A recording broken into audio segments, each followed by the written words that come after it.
kakaibahan sa salin ng pangyayaring ito sa mga ebanghelyo ni San Mateo at ni San Lucas kaysa ebanghelyo ni San Juan na ating napakinggan ngayon. Ano yung pagkakaibahan? Sa ebanghelyo ni San Mateo at San Lucas, yung lumapit kay Jesus ay isang pinuno ng kawal ng sandatahang lakas ng imperyo ng Roma, yung tinatawag na centurion. At yung centurion, alam natin, ay isang pagano, hindi naniniwala sa iisang Diyos. Lumapit siya sa ating Panginoon, merong kahilingan na sana yung kanyang paborito niyang alipin na isang lalaki ay mapahilom, mapagaling ng ating Panginoon dahil nagkasakit. At doon sinabi ng ating Panginoon, I haven't found much faith in all of Israel. Ibig sabihin, itong paganong ito, pagano nga siya pa ang merong pananampalataya sa sasabihin ng Panginoong Jesus. And that is why Jesus would say to this centurion, your slave boy will live because of your faith.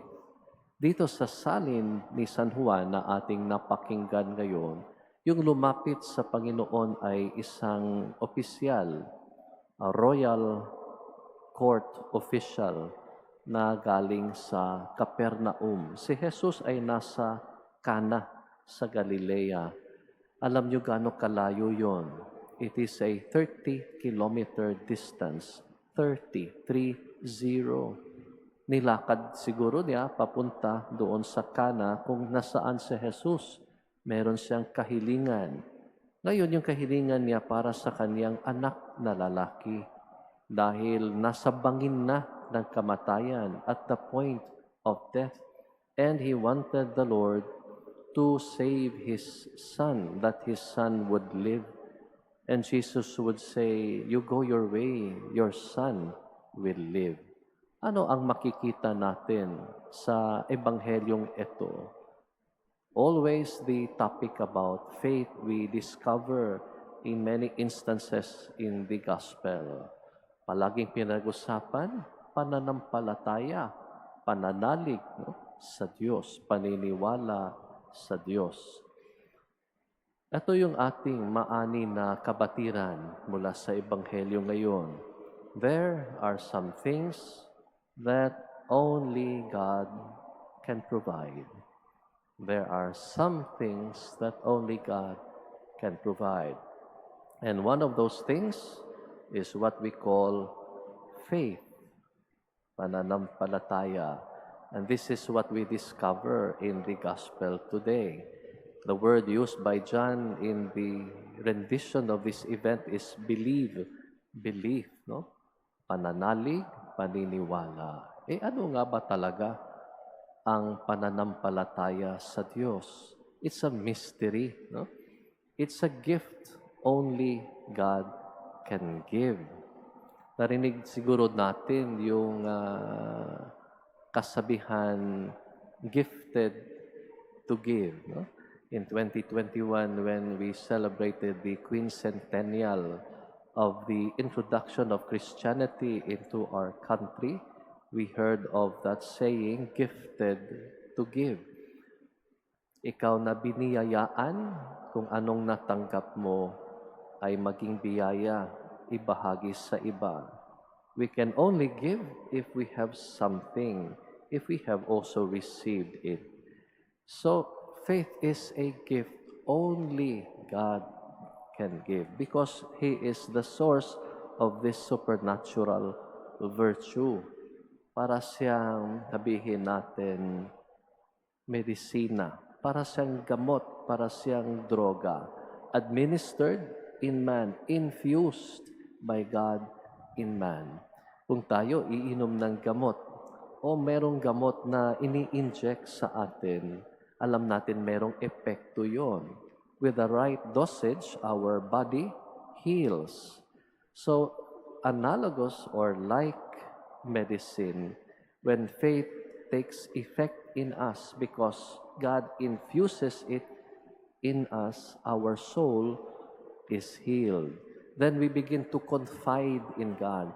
We begin to trust God because of our awareness that what He tells us is more certain than all human knowledge. What He tells us may be larger than our natural reason. We know how finite our mind is. Sabi ni John Henry, Cardinal Newman, 10,000 difficulties do not make one doubt. So faith is a virtue. Sabi nga, theological virtue. Katangian galing sa Diyos. No? It is a special grace given by God to the soul for the accomplishment of particular goals. Kayo, ako, tayo na nandito ngayon, nandito tayo dahil meron tayong pananampalataya. Meron tayong pananalig ng sinabi ni Jesus doon sa Ebanghelyo ni San Juan, ika-6 na kabanata, na yung tinapay na ibibigay niya galing sa langit, na yung tinapay na iyan ay buhay, living bread, na yung buhay na tinapay na iyan ay siya. Kaya kung tayo'y nangungumunyon tayo dahil nananalig tayo na ang kabuuan ng Diyos dito sa mundong to ay yung ostia na ating tinatanggap. There we discover the real presence of the Lord. And we say that that is what we firmly believe. And our faith rests on the very words of Jesus. Kaya sa Ebanghelyo mapansin ninyo yung royal court official na pumunta sa Panginoong Jesus. Anong komento ni San Juan? That man has faith in the words of the Lord. And so he went his way. And the following day when he arrived home, yun ang nadiskubre niya. Yung kanyang anak hindi namatay. Yung kanyang anak ay buhay na buhay. So here we discover that God gave us the grace to see things that cannot be proven. We don't have faith because we are smarter than other people. Hindi dahil sa ating pagkukusa, nagkaroon tayo ng pananampalataya. O dahil mas matalino pa tayo o mas marunong pa tayo kaysa sa ating kapwa. We are simply the people that God has chosen to receive the gift of faith so that we can believe in what has been offered to us. Paano po, Father, yung mga taong hindi naniniwala sa Diyos, walang pananalig sa Diyos, paano po sila? Ang Diyos namimigay siya. Balak niya, ibigay ang pananampalataya bilang biyaya sa lahat. At nasa atin yon kung ating tatanggapin at kung matanggap man natin ating gagamitin. We need to tap on this power we serve called faith. Because if not, it will never have any effect on us. So this truth of faith gives us hope. Anong ibig sabihin? Dahil sa pananampalataya, nakilala natin ang Diyos na ating pinaniniwalaan. We know that God is a God who cares for all creation and all people. We know that God is the one who initiates the search for the lost and the struggling. So we have hope that God loves the people in our lives even more than we love them, and that God will continue to care for them, even in their unbelief.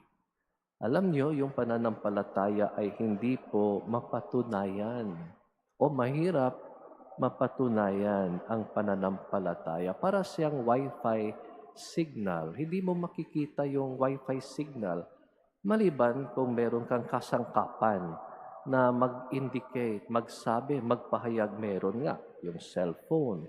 Merong bars doon. Oy, 1 bar lang yung signal. Ay, hindi full bar nga ako eh. Kaya ganon ang pananampalataya. It is like Wi-Fi. It is invisible but it has the power to connect us to what we need. So faith is a gift only God can give. And we are confident God wants to give it. Often we think of people we love who don't believe. Sasabihin natin na sana balang araw matatagpuan nila ang Diyos. Ano ang magandang balita? Ang magandang balita ay ganito, na ang Diyos ang maghahanap sa kanila at sila'y matatagpuan ng Diyos. Hahanapin tayo ng Diyos at tayo'y Kanyang matatagpuan kung saan man tayo, hindi kung saan man tayo dapat naroroon. Faith is not what you can do for God. Faith is what God can do for you.